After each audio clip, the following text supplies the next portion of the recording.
Je voudrais vous parler un petit peu de mon parcours. Qu'est-ce qui fait que je suis arrivée et que je suis restée en Espagne? Quelles sont un petit peu les différences entre ces deux pays? Mais avant, je vous invite à vous abonner à ma chaîne où je vais publier des nouveaux contenus toutes les semaines sur les différences culturelles, notamment entre la France et l'Espagne et ma vie un petit peu ici en tant que maman. Alors du coup, moi, ça fait 15 ans que j'habite en Espagne à peu près. Je suis arrivée très jeune, j'avais que 17 ans. C'était par amour parce que j'ai rencontré mon mari en fait et du coup j'ai voulu venir habiter dans ce pays. Donc à la base, c'est vrai que c'était pas un choix délibéré de venir dans ce pays-là et dans la ville où j'habite.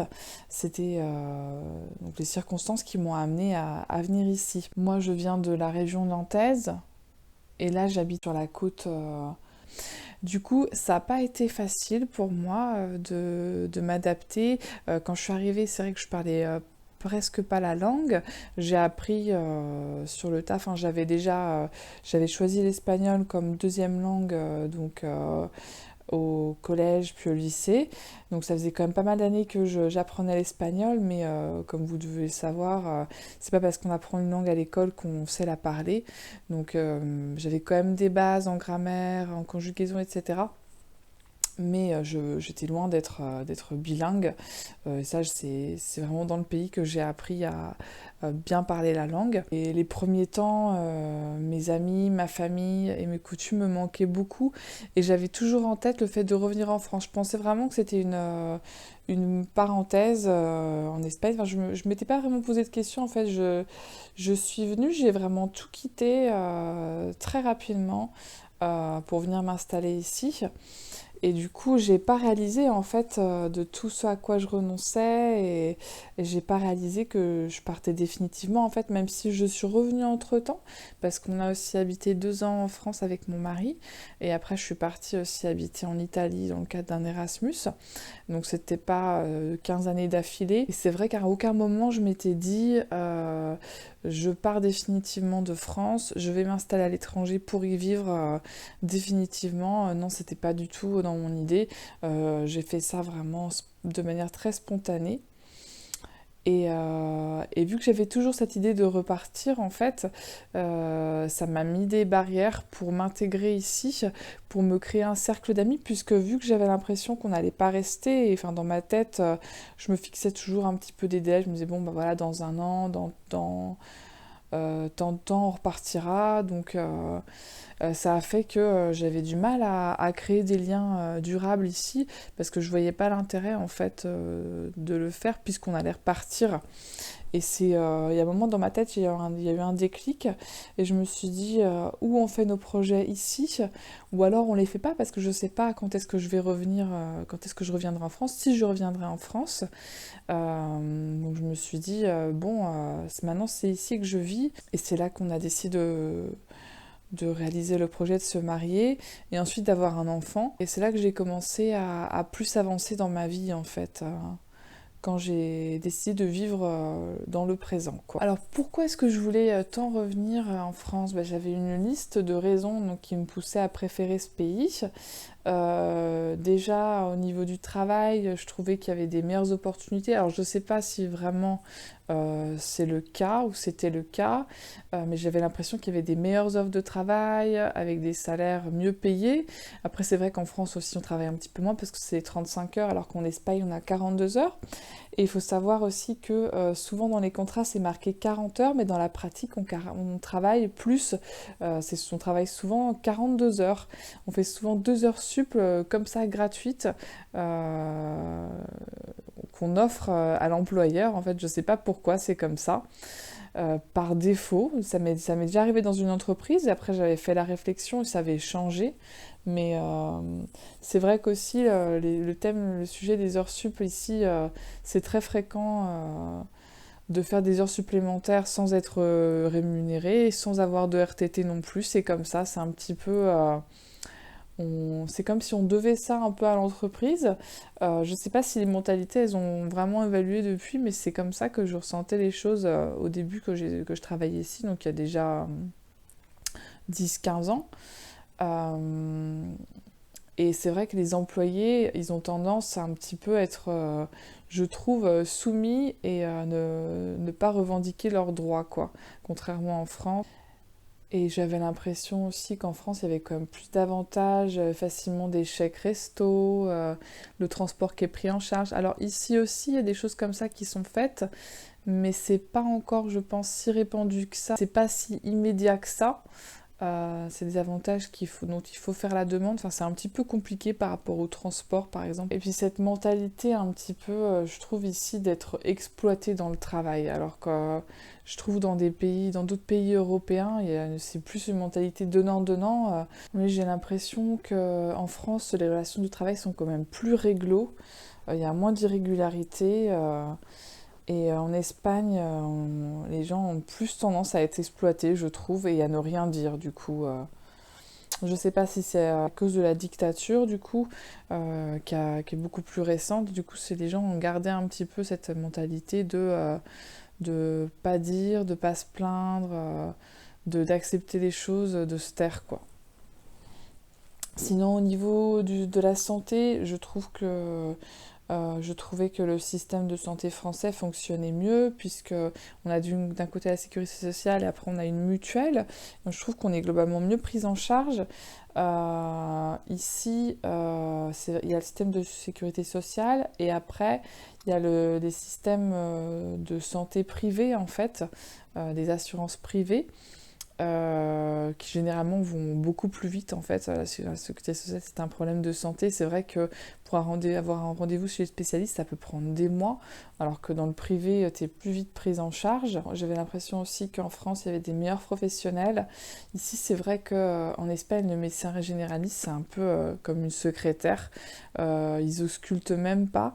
Après, peut-être que la nouvelle génération le fait plus. Dernièrement, quand j'y suis allée, c'est une fille assez jeune qui m'a prise et qui m'a auscultée. Ça m'était jamais arrivé ici, parce que d'habitude ici le médecin reste assis à son bureau et écrit juste ce que tu lui dis avec juste tes symptômes et donne des médicaments, quoi. Alors qu'en France, en tout cas c'est mon expérience, moi j'ai eu des très bons médecins en France qui vraiment prenaient le temps de m'écouter, qui prenaient peut-être une demi-heure de consultation et pas 5 minutes, et qui recherchait vraiment la cause du problème. Alors qu'ici, j'ai plutôt l'impression que c'était une simple démarche bureaucratique de passer chez le médecin, quoi, pour avoir juste une prescription et puis c'est tout. En France, il y a beaucoup plus d'aide aussi, que ça soit par rapport au logement. Ici en Espagne, que je sache, il n'y a plus d'aide par rapport au logement. Il y a des aides aussi quand on a des enfants, enfin il y a des aides pour différentes choses qu'en Espagne il y a pas. Au niveau de la culture, c'est vrai que moi je venais d'une ville assez dynamique en France, où il y avait beaucoup de choses culturelles, de festivals par exemple, de cinéma international. Ici là où j'habite, c'est vrai que c'est soit des cinémas dans les centres commerciaux avec peu de versions originales, ou alors c'est juste par exemple le mardi soir super tard. Beaucoup de concerts aussi, toutes les semaines je me souviens qu'il y avait plein de concerts dans les bars de manière gratuite. Ici c'est vachement moins fréquent, il y a peut-être, je sais pas moi, 2 ou 3 bars dans la ville, au lieu d'une vingtaine, une trentaine quoi, qui proposent ce genre d'événements. Et c'est vrai qu'au niveau de la culture, en, en France, c'est vrai que je pense que c'est dû au temps. Il y a beaucoup d'activités du coup d'intérieur. Les gens sont plus adeptes à la lecture, par exemple, au cinéma, toutes ces choses-là qu'on fait quand il fait pas beau. Alors qu'en Espagne, du moins là où j'habite, puisqu'il fait presque beau toute l'année, du coup les activités sont plutôt tournées vers l'extérieur. C'est plus aller prendre des verres dans les bars, par exemple. Je trouve aussi que la France est beaucoup plus développée en termes d'écologie, de recyclage, et ça c'est un aspect qui était pour moi important.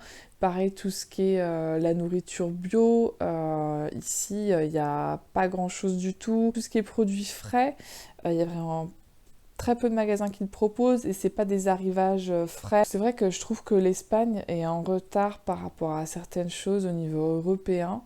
Je vois aussi par rapport aux médicaments, il y a beaucoup de choses quand j'en parle à ma mère qui était pharmacienne, du coup je lui dis ah bon, on t'a donné ce médicament là mais en France ça fait 15 ans qu'il est plus sur le marché parce que telle et telle chose.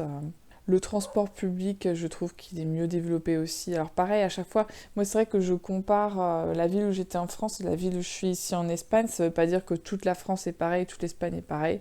Mais en règle générale, quand même, je trouve que les transports publics fonctionnent mieux en France.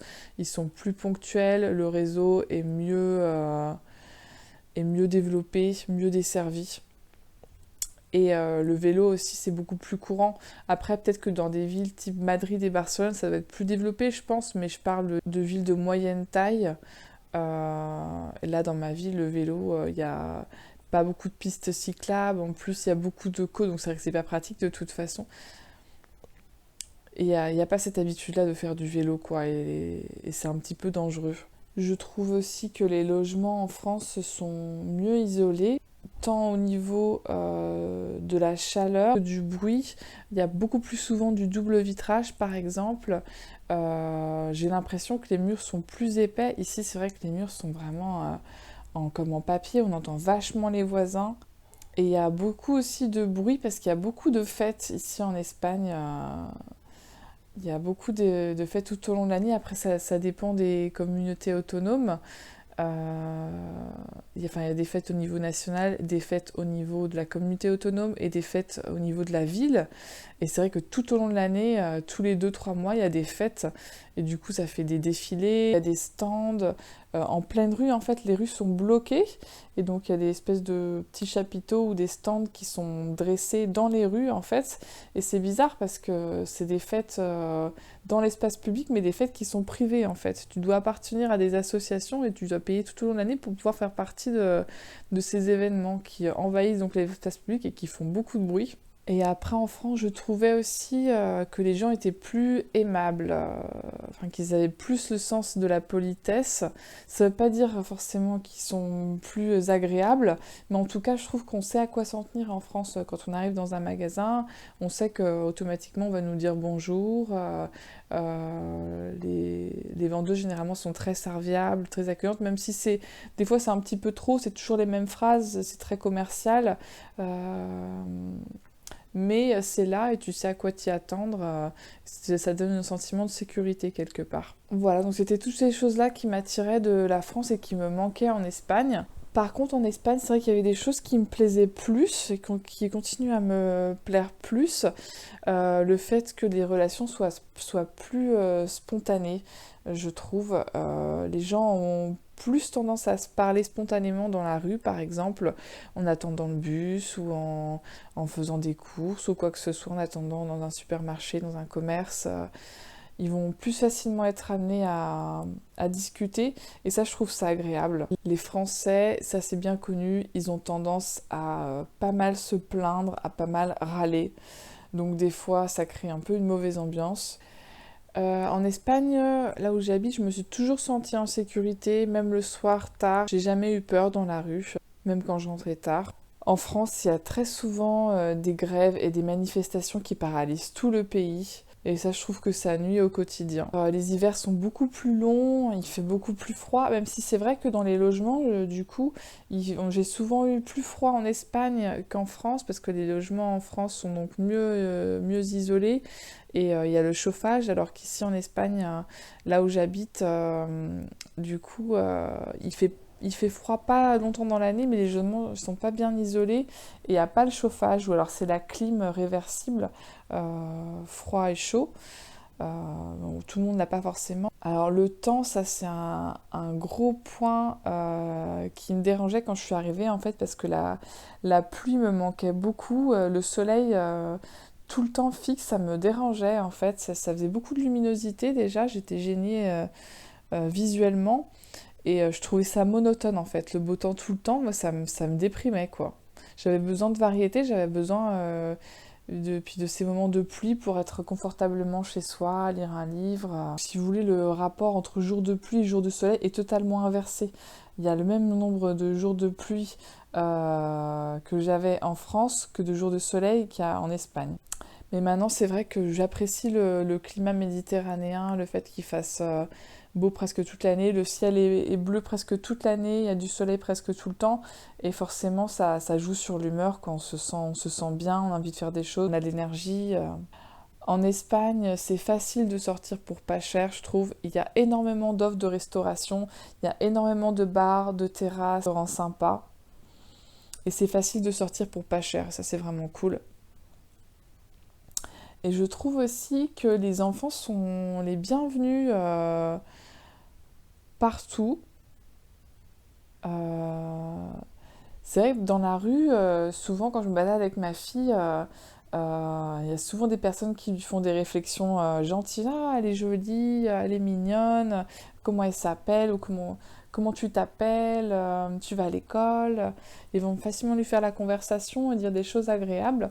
Alors qu'en France, j'ai plutôt eu l'impression que les enfants dérangeaient. C'est vrai que, bon, je me base sur des expériences que j'ai pu avoir. Par exemple, je me souviens en France, une fois on mangeait au restaurant comme ça et ma fille était sur la banquette et elle mettait pas ses pieds sur la banquette, je faisais attention, mais on lui a fait la réflexion, oui attention parce que les pieds ça salit, je sais pas quoi. J'ai plutôt l'impression que les enfants dérangent parce qu'ils font du bruit, parce qu'ils salissent, alors qu'en Espagne ils sont appréciés. En général, je trouve que les Espagnols sont un peuple très chaleureux et positif. Ils n'ont pas la moindre once de méchanceté, je trouve, alors que les Français, ils vont avoir tendance à faire des pics. Il y a cet humour français que maintenant j'ai beaucoup de mal à supporter, qu'avant je pratiquais également, et petit à petit, avec le recul, le fait de vivre dans un autre pays, j'ai de plus en plus délaissé. De cette manière de faire des critiques sous couvert d'humour, par exemple, c'est quelque chose qui me dérange beaucoup. Il y a une certaine agressivité sous-jacente, je trouve, chez les Français. Maintenant, c'est vrai que je me considère un petit peu un hybride entre française et espagnole. Du fait d'avoir vécu tant d'années ici, c'est vrai que c'est près de la moitié de ma vie vécue en Espagne. Et j'ai pu me sentir du coup étrangère dans les deux pays. Étrangère ici forcément du fait de mon origine et étrangère aussi en France quand je revenais parce que j'avais plus exactement les mêmes coutumes qu'avant. Il y a des choses qui me dérangeaient ou que j'arrivais plus à faire de manière spontanée. Maintenant c'est vrai que j'ai tendance à oublier que je suis étrangère ici, je suis complètement intégrée, je suis complètement bilingue également. Par rapport à mon accent, c'est marrant parce qu'il y a des gens qui me disent que j'ai pas du tout d'accent. Il y a des gens qui me disent que j'ai un accent super fort français. Et il y a des gens aussi qui arrivent pas, qui sentent, qui entendent que j'ai un accent, mais qui n'arrivent pas à définir d'où il est. Mais en règle générale, on ne me fait pas ressentir que je suis étrangère. C'est vrai que je me demande du coup, dans l'école de ma fille, si les gens le perçoivent forcément, parce qu'en plus physiquement, j'ai un physique pas du tout méditerranéen. Mais je sais pas si ça peut les amener à me traiter d'une manière différente que les autres. Je me pose la question des fois. Mais il y a des moments où je me sens quand même différente. Euh, Par exemple, l'autre jour au cours de sport, c'est vrai que les gens ont beaucoup tendance à parler de leur vie, je trouve, quand ils font des activités comme ça. Ça m'est arrivé aussi en cours de langue il y a quelques années. Et là, dans ce cours de sport-là, les élèves vont discuter entre eux, mais aussi avec la prof. Le cours prend du retard, du coup. Et même en plein cours, des fois le cours s'interrompt pour parler de choses et d'autres, et moi ça me semble juste fou quoi. Moi je suis là pour faire mon cours de sport quoi, j'ai pas envie de raconter ma vie ou que les autres me racontent leur vie quoi, j'ai envie de faire mon cours de sport et de profiter du temps dont je dispose quoi. Là c'est vrai que j'ai globalement renoncé à l'idée de partir, enfin j'ai ma vie ici, on a acheté un appartement, j'ai mon travail, j'ai mes amis, ma vie ici, quoi. Mais l'idée quand même de repartir revient assez cycliquement. Et je pense que c'est normal, je pense que tous les expatriés y pensent forcément à un moment ou l'autre. Là, c'est vrai que je pense que si j'étais amenée à repartir vivre en France, il faudrait que je vive tout le même processus à l'inverse, me réadapter du coup comme si j'étais étrangère, comme si je repartais à l'étranger. C'est une idée un petit peu idyllique qui me passe par la tête, quoi. J'ai l'impression qu'au niveau pratique, ça serait super compliqué et que j'aurais vraiment du mal à me réadapter. Dites-moi aussi si vous êtes à l'étranger et que vous songez à revenir, est-ce que c'est une idée qui vous traverse l'esprit souvent? Et si vous êtes revenu dans votre pays d'origine, comment ça s'est passé? J'espère que cette vidéo vous aura appris des choses. Dites-moi si vous aussi vous avez vécu à l'étranger ou si vous vivez actuellement à l'étranger. Quelles sont les différences que vous rencontrez entre les deux pays, entre votre pays d'origine et celui où vous habitez. Likez si vous avez aimé, si vous avez appris des choses. Et abonnez-vous pour vous tenir au courant des nouvelles vidéos. Merci, à plus!